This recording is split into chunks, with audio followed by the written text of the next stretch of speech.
This is CBC Nova Scotia News.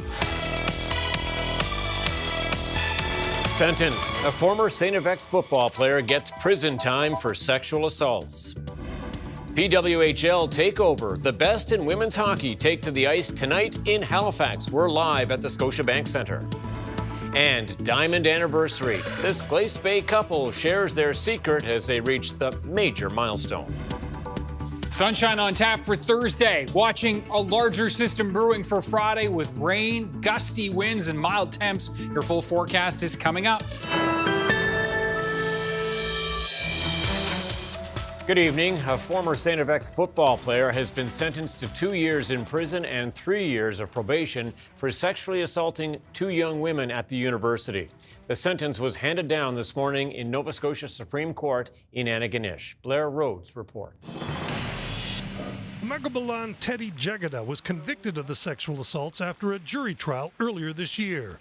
Court was told that he forced himself on 2 women on 2 separate occasions. In one case, he choked the woman to the point of almost unconsciousness, to where she saw stars. Both assaults happened on the St. FX campus in the residences there. The Crown had been asking for a sentence of up to 36 months, while Jegada's lawyer had asked that his client be able to serve his sentence in the community. In this case, that community would have been Fort McMurray, Alberta, where Jegada was living with his family. But Justice Frank Hoskins said the seriousness of these 2 assaults, which occurred 5 months apart in 2022 and 2023, required a custodial sentence. The judge is recommending that Jegada be sent to a prison in Alberta so he can be close to his family. But the judge pointed out that he doesn't have the authority to order that, he can only recommend. He also referred extensively to the impact of race and cultural assessment, or IRCA, that was prepared in this case. The report noted that Jegada didn't have culturally appropriate supports while in Antigonish and felt increasing pressure and isolation around the time of the attacks. He was compensating by using a lot of cannabis, the report quoted him as saying. Justice Hoskins said Jegada should be offered culturally sensitive counseling and support during his probation, including instruction on consent. The judge said if Jegada shows improvement in his probation, his lawyer can apply to the court to have the term shortened. Blair Rhodes, CBC News, Halifax.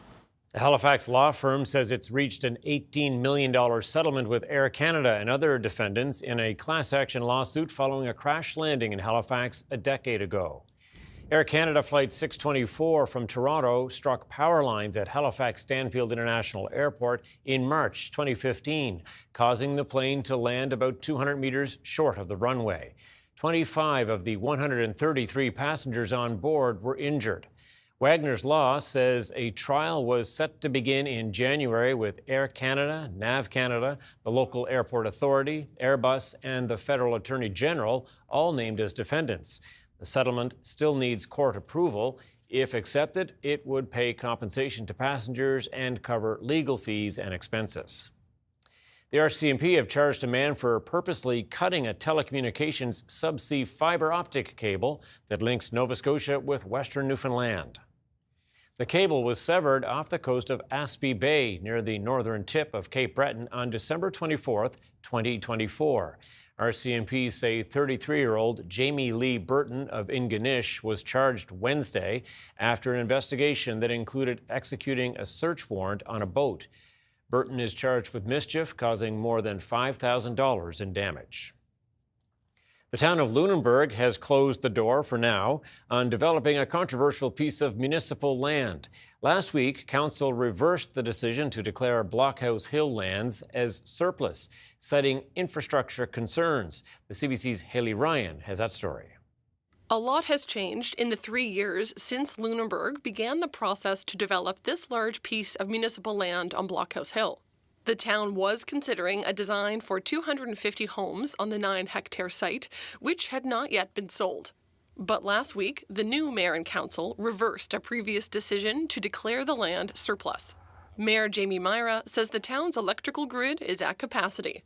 We just felt at this time it was no sense having that possibility or the fear or the desire to build on that land when it's actually not possible at this time. Myra says development could still happen there eventually, but the process to sell the land would start all over again and include public comment and a hearing. The issue has been divisive, and the move was welcomed by some residents who were concerned the project could impact the town's World Heritage designation. Lunenburg's brand is UNESCO. I don't think you want to risk that. I certainly wouldn't. But former town councillor Melissa Duggan says she's disappointed. She says the town could have kept tweaking plans for the site until council and residents were comfortable. Really, we were hoping to just open up possibilities.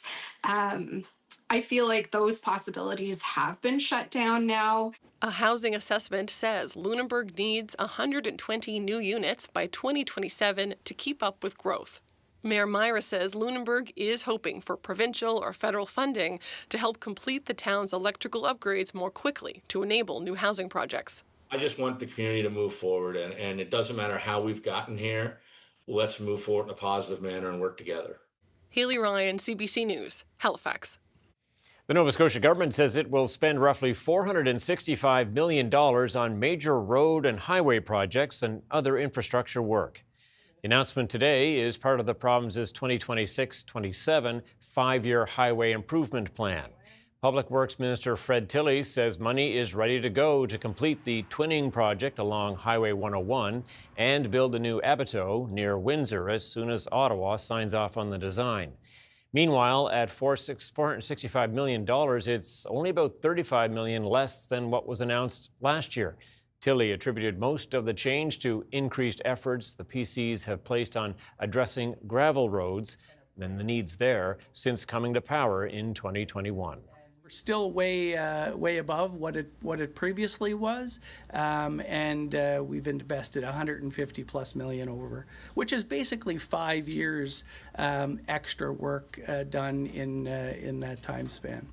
Other major projects in the plan include continued twinning along Highway 103 and 107 and work on the Seal Island Bridge and Tancook Ferry infrastructure. Ryan Snoddon joins us now. What has been a mild day, but gusty weather on the way. Yeah, that's right. Really turning gusty for Friday. That's going to be our headliner for the week. But first and foremost, a quick look at Thursday. Temperatures 3, 4, 5, even 6 and 7 degrees into the southwest. So another mild one on Thursday and even more sunshine on the mix. So it's going to be a pretty nice day overall with the winds shifting to southerly into the afternoon. That is ahead of our system Friday, which is going to be bringing temperatures into the double digits, even some teens possible back towards the south and west.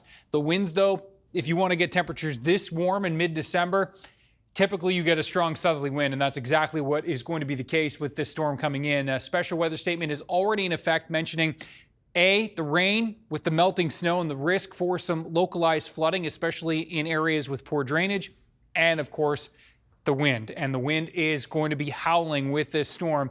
As we walk you through the timeline, here it comes on Friday. It'll be a quiet start to Friday morning, the rain tracking in throughout the afternoon, and the meat and potatoes of this tracking through the evening and overnight. We're talking gusts 80 to 100 kilometers per hour, Tom, with the risk for outages. More on this coming up. Do stay tuned for that. Okay, thanks so much, Ryan. Thank you. Well, the first of two sold-out PWHL games in Halifax tonight at Scotiabank Centre. The league has already grown since launching in 2023, with teams in Seattle and Vancouver being at it this year. And with such a response, fans here are wondering if Halifax could be next. The CBC's Josh Hoffman joins us now live from Scotiabank Arena. So, Josh, what can we expect tonight? Well, Tom, I think it's safe to say the first ever PWHL game here in Halifax is the hottest ticket in town right now. Tickets for this match between the Toronto Scepters and Montreal Victoire sold out in a matter of minutes when they went on sale last month.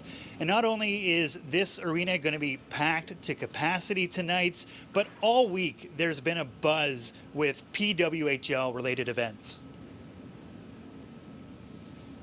These are all good signs to a league that is gauging more potential expansion markets with its PWHL Takeover Tour that's playing games at neutral sites across North America. League officials say it's too early to say when or where they might expand further, as they're still assessing the move from 6 to 8 teams this season.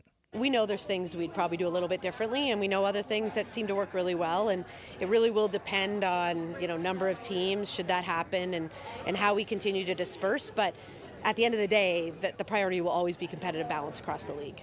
For the company that operates Scotiabank Centre, the response to the 2 PWHL games in Halifax tells them a team would be successful here, and there would be an appetite to invest in the proper facilities needed.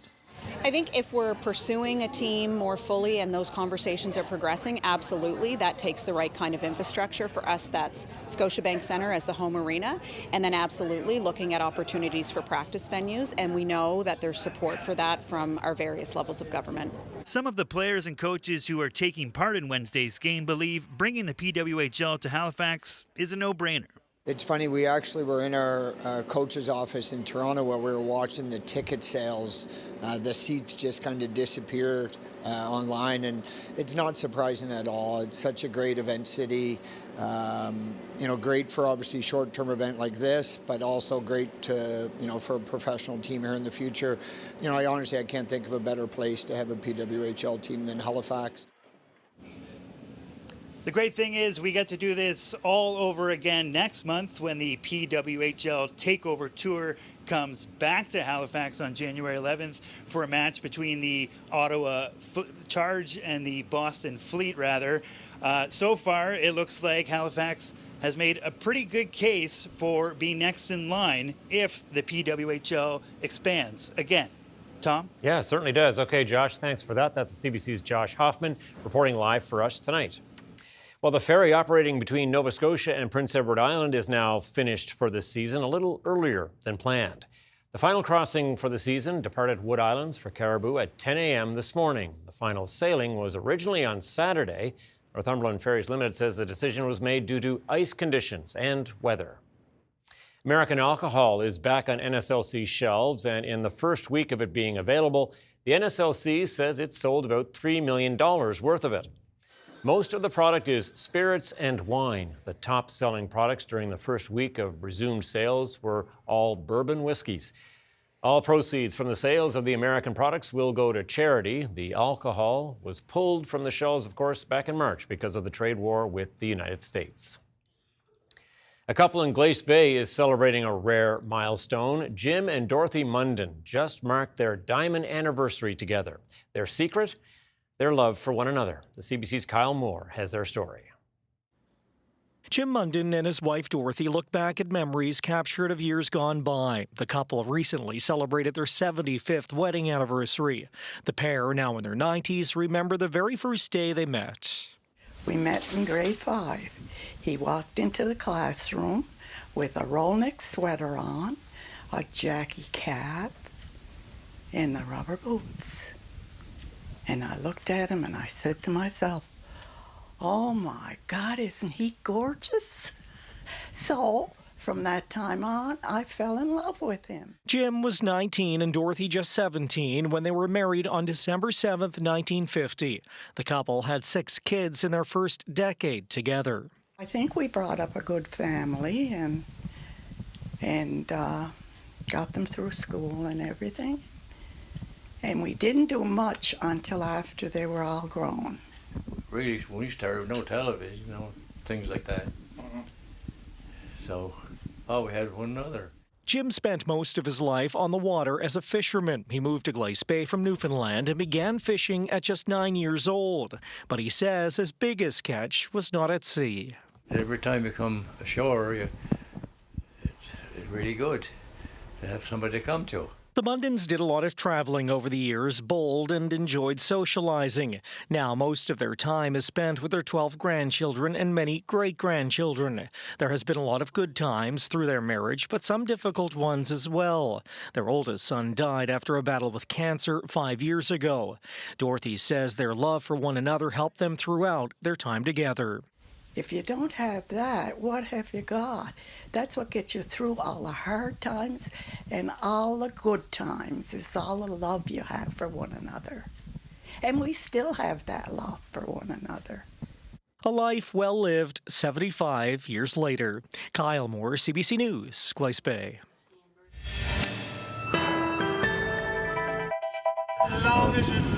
That's great. Okay, there you go. Live shot. Looks like a live shot almost. Canot Avenue, well lit up, of course, tonight. Ryan back with the forecast right after this.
This weather update is brought to you in part by Atlantic Lottery's iGames. Play hundreds of games on the Atlantic Lottery app or at alc.ca. Yeah, check the calendar. It's positively balmy out there, but soon to become pretty breezy, huh, Ryan? Yeah. Like I said off the top, if you want double digits and teens temperatures in this part of the calendar month that is December, it typically takes a really, really strong southerly wind, and that's what we're going to be seeing on Friday. Have a look at our temperatures out there right now, these are afternoon highs first, and 5, 6, 7 degrees were our highs across the province this afternoon. And looking at things right now, it's still pretty much 5, 6, and 7 degrees. Actually, Sable Island's at 9. So looking at those very, very mild temperatures indeed. Ingonish Beach just at 2. That's our cold spot. And looking at the winds, you can see, sustained 30 kilometers per hour in Halifax, sustained at 61 at last check at Beaver Island, and in the 20 to 30 range across Cape Breton. Looking at the gusts, and we're in the 30 to 40 kilometer per hour range across Cape Breton, gusting to 50 at last check at Yarmouth. And as we look at the satellite and radar, note that we've got that snow tracking in through northwest New Brunswick right now.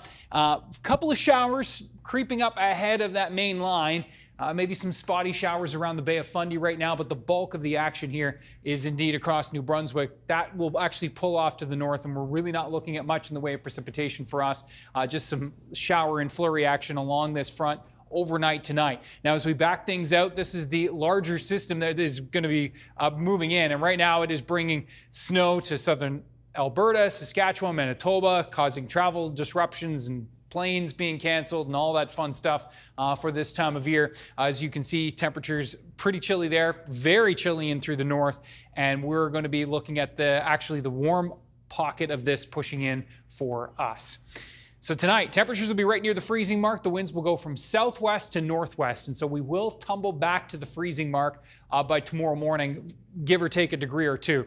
There are those spotty showers mixed with a flurry overnight. By 7 a.m. tomorrow morning, this particular model showing we're done, but I can tell you some of the other guidance showing some lingering flurry chances, Cape Breton, Antigonish, back towards Pictou County tomorrow morning, even Guysborough. So there is a slight risk for a flurry there. Otherwise, we're smooth sailing throughout the day tomorrow.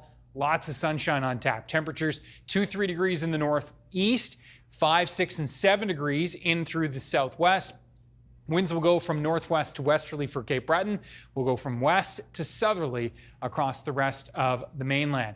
We're looking at Friday's temperatures. Again, a quick look at this, 10 to 13 degrees.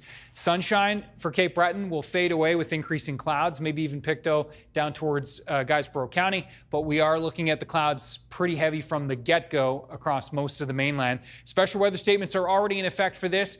Environment Canada mentioning not only the possibility of some localized flooding, especially in areas with poor drainage, with the rain and the melting snow, but also the winds, which I think are going to be the headliner here.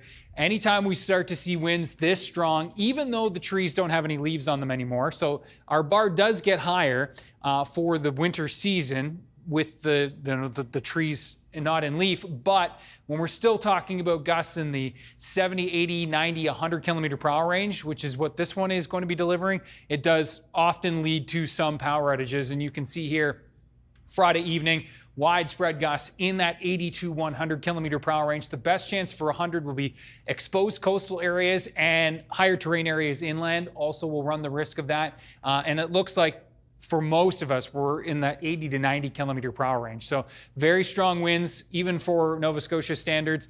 Note into the overnight, some gusts 130 and lace wet winds, maybe even stronger. And then as we work our way into Saturday, the wind shifting back to west. And note the gusts here Saturday afternoon, 60, 70, 80 kilometers per hour for Saturday afternoon as well. So this is going to be strong west wind ushering back in the colder air. Rainfall outlook, 10 to 30 millimeters, plus the melted snow. That is why the possibility of some localized flooding will be there. It's a pretty quick moving system, Friday evening into the overnight, and then temperatures dropping with a chance for flurries on the back side of this system for Saturday as we go back to -3. Icy conditions setting up into Saturday evening. Showers on Sunday mixed with some flurries in the north. Flurries Monday. Watching another potential system Tuesday into Wednesday, which is Christmas Eve, Tom. So I know a lot of folks traveling, so that'll be another one we're focusing on in the coming days. Yeah, there's a lot happening. Yeah. Okay, Ryan, thanks so much. Thank you.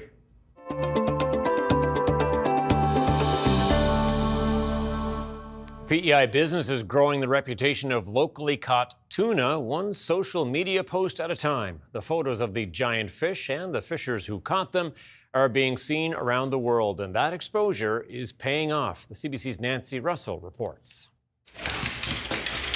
They are getting ready for the 2026 bluefin tuna season here at TNT Tuna. The company exports giant tuna around the world, and sales have been boosted by the growing success of these social media posts, about 1,500 of them in 2025. Over the last couple of years, it's really taken off. We are hearing from people all around the globe.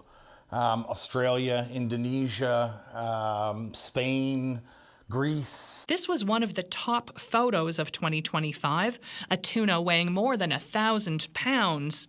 Jason Tompkins says the posts are growing awareness of Canadian bluefin tuna and boosting sales.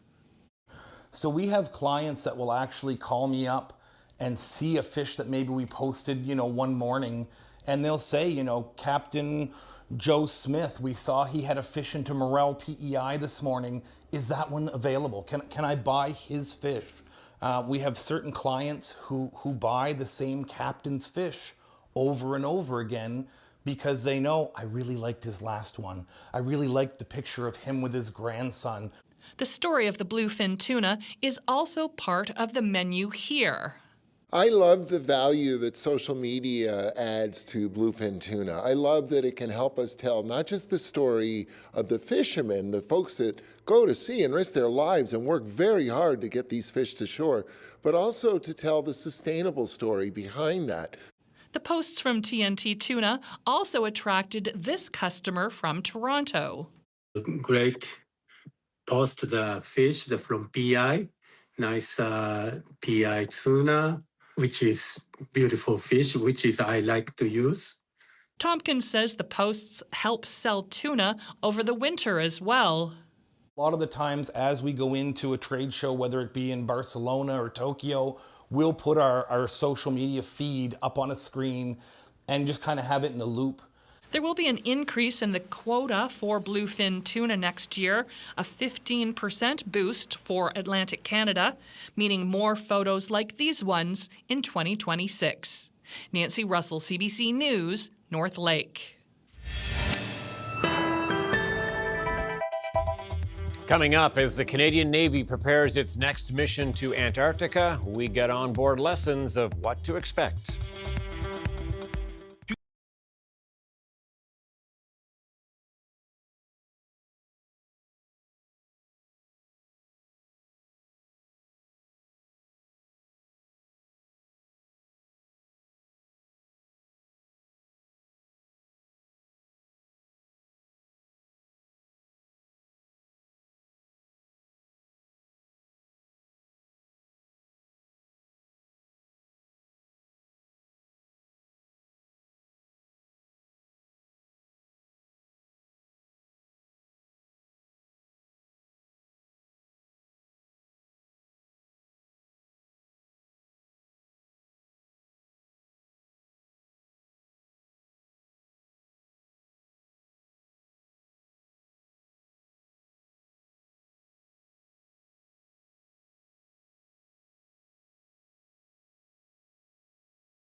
Arctic Net, a big conference on Arctic science and issues, is taking place in Calgary this week. One of the highlights is the all-Canadian expedition to Antarctica last spring.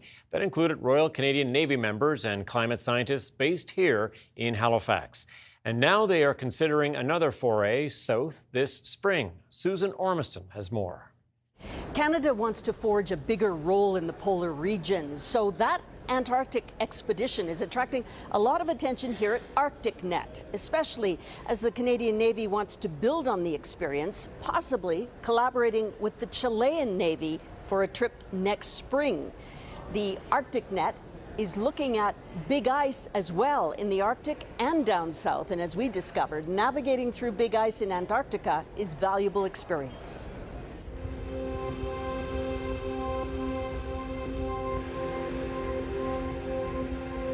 Haunting age-old ice, broken off glaciers years ago, molded by seawater into the stunning architecture of the Southern Ocean. But the frozen beauty hides a menace for explorers on a Canadian Navy vessel navigating its channels, especially at night. Okay, stop both engines. Half thrust starboard. And it's just about midway down now? Yeah. Okay. Very good. On the bridge, Navy watchkeepers and navigators peer into the gloom, maneuvering powerful spotlights to find the tip of an iceberg. Stop thruster. Stop thruster. Without the spot, they're invisible, and as much as 90% of the ice lies below water. The weather's deteriorating, and the HMCS Margaret Brooke is on its final push south in Antarctica. And then whatever we can do with the center one to try to get a better picture ahead would be awesome. Commander Terry Scher has been on the bridge much of the night. In between, like the bigger one off the port bow and the smaller one off the starboard bow, that's where we're going to try to go. That makes sense? Nighttime is always what can't you see is really the biggest thing. Our ice radars are actually fantastic. They've been working very, very well. So that's been able to get us kind of that bubble. I'll call it the safety bubble around the ship. The more I know about what's in that bubble, the better off our team can be to help kind of remove ourselves from any risks or dangers to the ship. By morning, the snowfall's given way to overcast skies and much more ice. A fresh shift reports to the bridge. The more eyes, the better. The plan is to sail on south, but up ahead, it appears the ice has clogged the channel. It does look a little clogged. Yeah. The Margaret Brooke is designed to break through new ice up to 1 meter thick, but they don't know the depth of the ice ahead or whether there's clear water beyond. I'm going to let the MCR know we may need ice breaking. Yep. Copy. I'll bring up beast generator number 2 and beast generator number 4.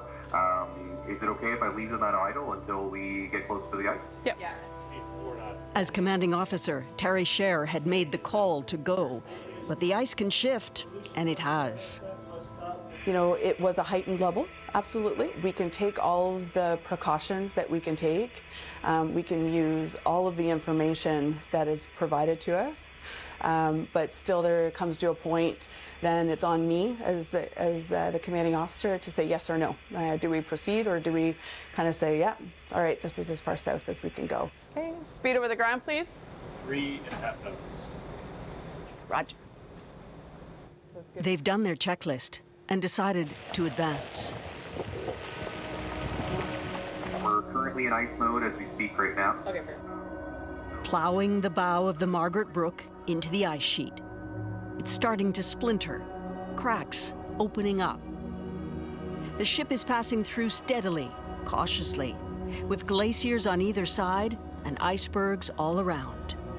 Stop thruster. Stop thrust. Half ahead both engines. Half ahead both engines. The risk calculation is paying off.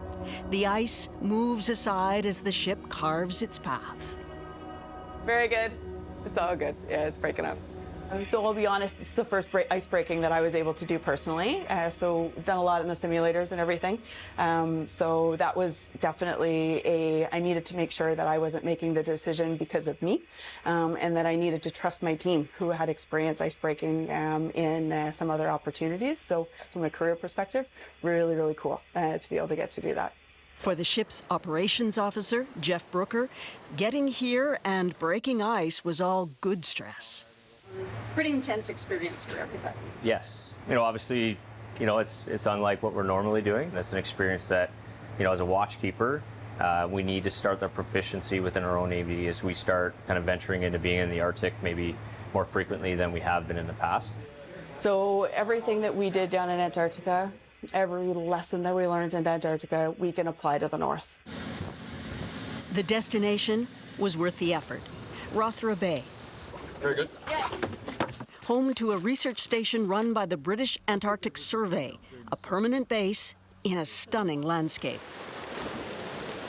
This was as far south as the Margaret Brook would go. The ship would turn back the next day, taking an outer route in open seas to return to Chile. The month-long Antarctic expedition was nearing its end. For the Royal Canadian Navy and the science team in collaboration, it was just one long experiment. So I really think we're coming back as a Margaret Brook family. I think one of the scientists, I heard them say that their goal was to make the RCN love science, and I can't speak for the RCN, but I can speak for our family.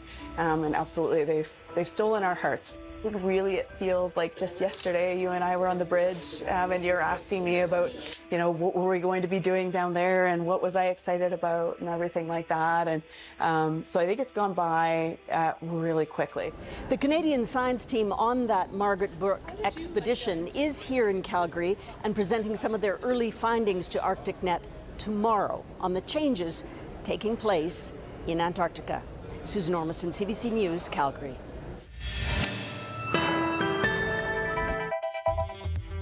Coming up, crews work to restore power in southern British Columbia as parts of the region remain under a flood warning. And Alberta gets iced out. Skate Canada says it will stop holding events in the province due to its controversial transgender sports law.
Welcome back. Police have charged the surviving suspect in Sunday's mass shooting at Bondi Beach in Australia. A 24-year-old has been charged with 59 offenses in connection with the deadly attack. It's alleged he and his father opened fire at a Hanukkah celebration, killing 15 people. The 50-year-old father was shot dead by police at the scene. Georgie Smith reports. Police had been waiting for Naveed Akram to wake up from a coma to be able to have an interview with them before they laid these significant charges. They include 15 counts of murder, 40 counts of wounding with intent to murder, committing a terrorist act, and placing an explosive near a building. We also got an update from the state government here about their plans to push through emergency laws to further restrict gun ownership in the state of New South Wales. To cap the number of firearms, to reclassify straight pull-up and pump-action shotguns, to look at reducing magazine capacity for shotguns, for prohibiting belt-fed magazines in those shotguns. The federal government is expected to follow suit soon.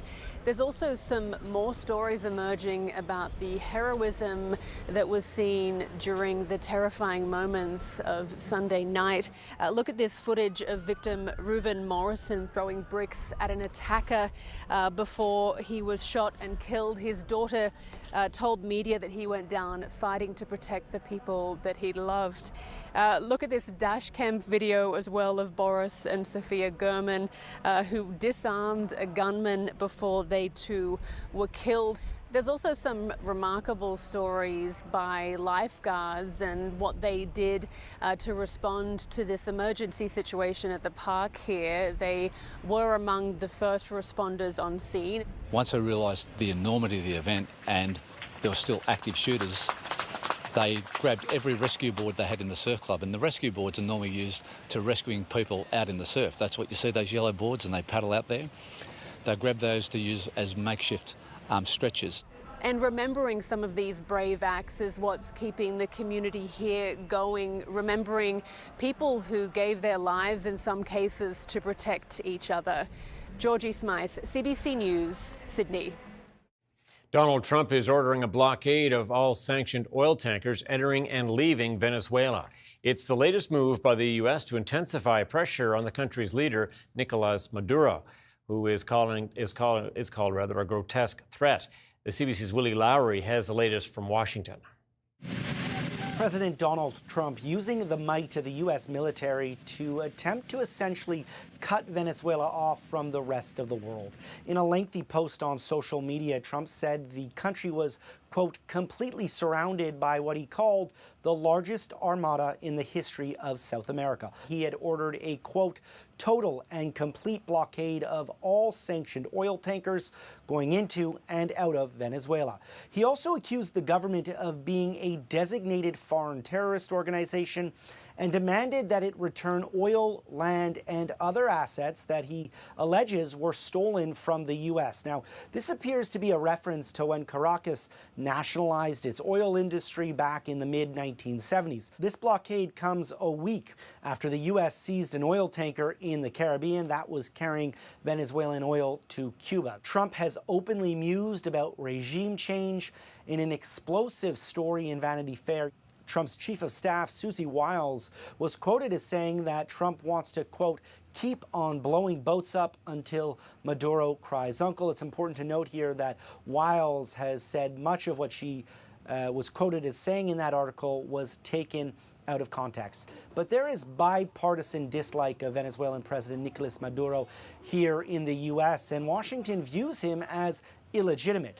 But the appetite for his ouster appears to fall along party lines. If this is about regime change, it seems to me that the administration should say that's what it is and should come to Congress to ask for that authorization, which has not taken place. Senate Republican Lindsey Graham, for his part, said all of these actions need to be leading to a desired outcome. If after all this, Maduro is still in power, that's the worst possible signal you could send to Russia, China, Iran. Maduro has made it clear that he does not want a war with the U.S., but he has shown little interest in stepping down. Willie Lowry, CBC News, Washington. First, it was heavy rain and flooding. Now it's high winds and power outages wreaking havoc across British Columbia. It's the third major weather event to batter the province in the past week, and it's not over yet. Yasmin Renea reports. Across BC, down trees and power lines after a fierce wind and rainstorm overnight.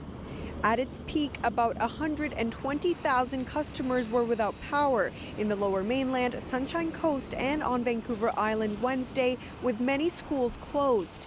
BC Hydro says crews are working around the clock to restore power.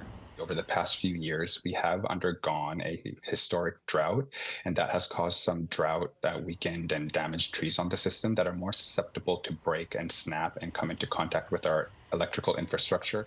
BC has been battling severe weather conditions for a week. An atmospheric river hit the Fraser Valley last Wednesday, triggering states of local emergency, forcing hundreds to evacuate and shutting down major highways. And earlier this week, tragedy struck after a Chilliwack woman was killed by a falling tree following another windstorm. Parts of Abbotsford and Chilliwack remain under flood warning, meaning river levels have exceeded or are expected to imminently exceed riverbanks, resulting in flooding in nearby areas. Wind warnings are also still in effect in the region. Environment Canada says winds could still lead to more tree damage, power outages, and travel delays. It recommends people secure loose outdoor objects around their homes and stay away from fallen power lines. Yasmin Renea, CBC News, Abbotsford, British Columbia. Skate Canada says it will no longer host national and international events in Alberta over the province's transgender sports law. Julia Wong now with the impact and how Alberta's premier is responding. Mere weeks after holding a major competition in Alberta, Skate Canada says it won't hold any more national or international events in the province because of Alberta's transgender sports law. It blocks trans girls from competing in amateur female sports. Skate Canada, in a statement, says it's maintaining our national standards for safe and inclusive sport. Retired Canadian ice dancer Caitlin Weaver calls this move significant. I want to see as many people enjoy this sport. I am a queer woman. I couldn't be more proud and I couldn't be more supportive of their choice. Weaver sees the decision as a way to support the 2S LGBTQ+ community. Skate Canada has been working for years to shorten and make the gap smaller between these groups of people that don't feel welcome. There's been loud pushback against this law and others affecting trans youth. This month, the Alberta government invoked the notwithstanding clause to protect the laws from charter challenges.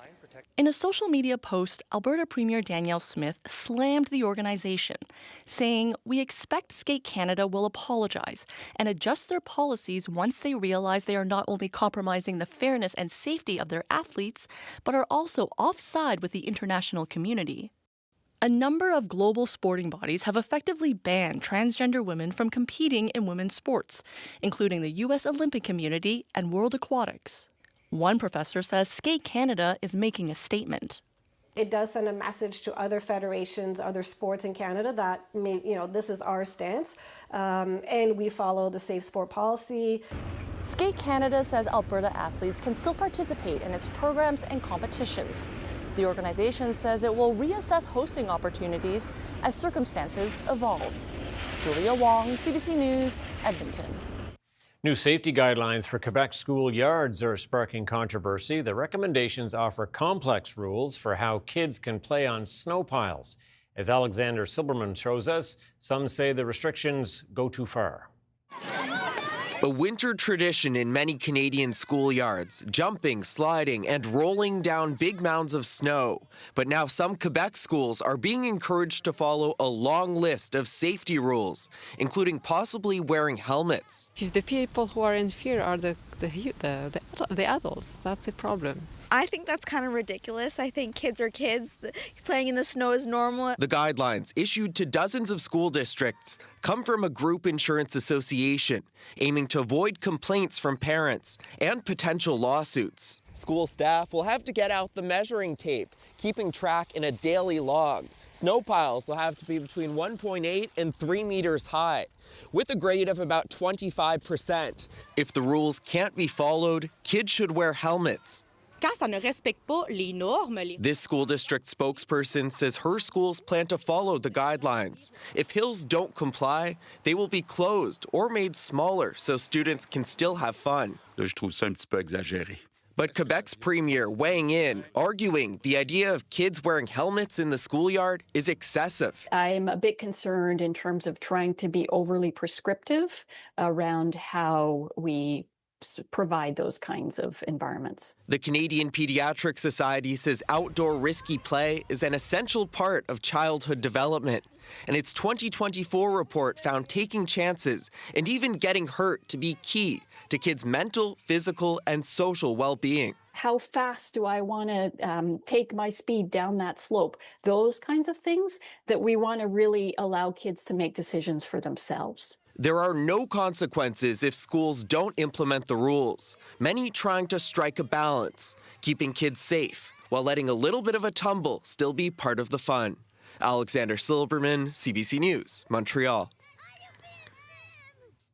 There is developing news on that Hollywood blockbuster deal involving Netflix and Warner Brothers. Warner Brothers is formally recommending the deal with Netflix to its shareholders. The movie studio says the Netflix offer of cash and stocks amounts to the best deal for its shareholders. Netflix is trying to buy Warner Brothers for $72 billion US, while Paramount is offering the company's shareholders more money in a hostile takeover valued at $108 billion. Either deal would create a movie-making streaming giant, but any takeover bid would still have to be approved by U.S. regulators. Canada's main stock index finished in negative territory today as losses in the financial sector outweighed gains in energy. Here's a look at how the markets did.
This weather update is brought to you in part by Atlantic Lottery's iGames. Play hundreds of games on the Atlantic Lottery app or at alc.ca. All right, curious what's in the picture list now. We've had the beautiful snowy weather. We're getting the damp weather, the mild weather now. Snow's melting. Our crooked snowman, I don't know, scenic scene. What's in it for tonight? Yeah, crooked snowmen for sure in the coming days with the melting plus the wind. There'll be this slowly toppling over. That's, I'm sure, to come. Have a look at tonight's picture, a beautiful shot from Yarmouth. And this is from Ralph. And Ralph, always a frequent contributor to the show. The sun breaking through the clouds there. Very picturesque. Yeah, beautiful rays. Thank you so much to Ralph. Ryan's picks at cbc.ca. So tomorrow, temperatures on the mainland ranging between 3, 6, even 7 degrees in Yarmouth, 2 in through the Cape Breton region. Lots of sunshine on tap for tomorrow. Not much on tap for Friday, though Cape Breton may see some sunshine early, that increase in clouds. The next system tracking in throughout the day from west to east with the rain and the wind and the mild temperatures. The special weather statement is in effect, mentioning both the possibility of some of that localized flooding in especially poor drainage areas, and of course the winds are going to be the headliner, the potential for some power outages. In case you're just joining us, we'll show this map once more. Friday afternoon gusts 60, 70, 80 kilometers per hour. Friday evening gusts 80, 90 to 100 kilometers per hour. You can see possibility of that even exceeding those 100 kilometer per hour gusts, exposed areas of the coast, especially out towards Briar Island. And yeah, you can see even into the early overnight, it is going to be howling. Looks like 6 to 8 hours, Tom, of some really, really intense winds, although it'll be windy from start to finish on Friday. And there's a quick look at that 7-day. Yeah, hold on. Yeah. All right, thanks so much, Ryan. Well, here on the East Coast, the community of Port de Grave, Newfoundland, is continuing its holiday tradition this year, sharing the light, literally, across the coastal community. Take a look at some of these festive scenes. Thousands of Christmas lights celebrating the season. Every year, fishermen go above and beyond, decorating their boats to spread the holiday cheer. The lighting has been part of the season for 27 years. The lights are believed to typically attract between 20 and 30,000 visitors per year, depending on the weather, of course. Yeah, of course, yeah. I can see why. The spectacle, beautiful they are. That's it for us tonight. Thanks for watching. We'll see you next time. Good night.